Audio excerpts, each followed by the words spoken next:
La trachéotomie est une intervention médicale essentielle dans plusieurs situations où la respiration devient difficile. Libérer les voies respiratoires en cas d'obstruction de la trachée ou de la gorge. Faciliter l'élimination des sécrétions qui peuvent encombrer les poumons. Réduire l'espace mort. Permettre une anesthésie inhalée lorsque des interventions chirurgicales au niveau de la gueule ou de la face sont complexes. Diminuer la résistance respiratoire pour faciliter le passage de l'air. Remplacer l'intubation par voie orale quand celle-ci est impossible. Prévenir les pressions élevées sur la glotte après une chirurgie pulmonaire ou crânienne. Faciliter la respiration artificielle en cas de besoin.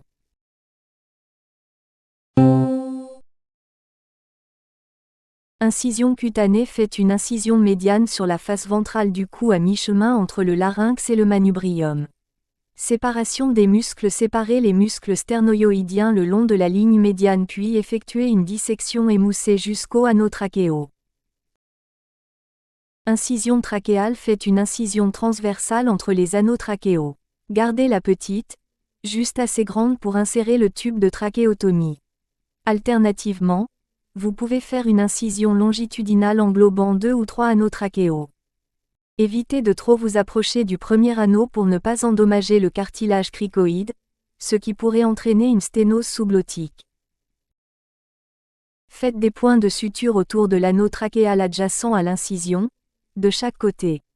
Ces points, étiquetés crânial et caudal, facilitent l'insertion du tube et aident à le repositionner ou le nettoyer s'il se déplace.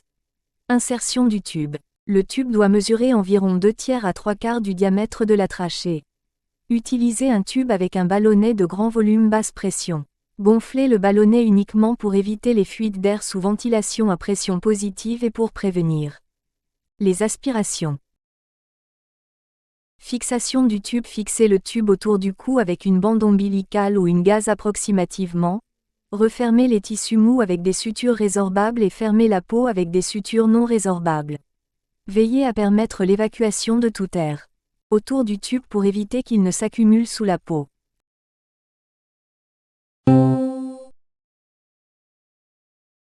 Après une trachéotomie, un entretien régulier du tube est important pour éviter tout blocage dû à du sang séché ou du mucus. Voici les étapes essentielles pour assurer des soins efficaces. Nettoyage fréquent. Le tube doit être aspiré régulièrement. Parfois toutes les 30 minutes au début, puis toutes les heures, et enfin toutes les 2 à 4 heures à mesure que les sécrétions diminuent. L'aspiration se fait avec un tube souple et stérile, en appliquant une succion intermittente pour éviter les complications comme l'atelectasie et l'hypoxémie. Oxygénation avant et après chaque aspiration. Il est recommandé d'oxygéner l'animal avec 100% d'oxygène pendant 5 à 7 minutes. Après l'aspiration, il est également conseillé de pratiquer 2 à 4 ventilations à pression positive pour aider à ouvrir les voies respiratoires inférieures. 3. Humidification. L'humidification du tube est essentielle pour éviter que les sécrétions ne sèchent et ne bloquent le tube. Cela peut se faire soit avec un humidificateur commercial, soit en injectant 1 à 5 ml d'eau stérile toutes les heures dans le tube. Entretien de la canule. Si le tube de trachéotomie possède une canule interne, elle doit être retirée, nettoyée et stérilisée toutes les 4 heures pour faciliter l'entretien. Si le tube ne comporte pas de canule interne, il doit être changé toutes les 24 à 48 heures pour éviter l'accumulation de mucus. Surveillance rigoureuse. Le tube doit être surveillé de près, car une obstruction peut entraîner des conséquences fatales.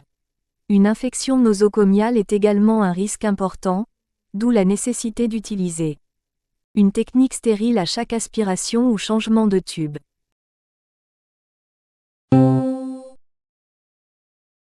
Le retrait du tube de trachéotomie doit être effectué avec précaution, car le changement ou la réinsertion du tube peut être risqué si l'opération n'est pas effectuée rapidement. Voici les étapes pour un retrait en toute sécurité. 1. Oxygénation. Préalable. Avant de retirer le tube, il est conseillé d'oxygéner l'animal pour préparer ses voies respiratoires. 2. Utilisation des sutures. Les points de suture préalablement placés autour des anneaux trachéaux, crânial et caudal, doivent être utilisés. Pour rétracter délicatement les anneaux, facilitant ainsi l'ouverture de la trachée et rendant le site plus visible. 3. Réinsertion du tube. Si vous ne parvenez pas à replacer le tube rapidement, une intubation par voie orale peut être réalisée pour maintenir une voie respiratoire.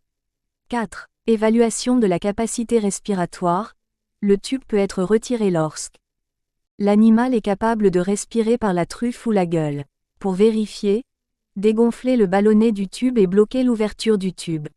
Si l'animal peut respirer autour du tube, cela signifie qu'il est prêt. Sinon, retirez le tube, surveillez attentivement l'animal et réintubez si nécessaire. 5. Observation après le retrait. Une fois le tube retiré, l'animal doit être surveillé de près pendant plusieurs heures. Un nouveau tube doit être à portée de main au cas où la respiration se détériorerait. 6. Guérison. Une fois que l'animal peut rester sans tube, le site de la trachéotomie est laissé guérir par seconde intention, ce qui prend 7 à 10 jours. Cela permet d'éviter des complications comme l'emphysème sous-cutané.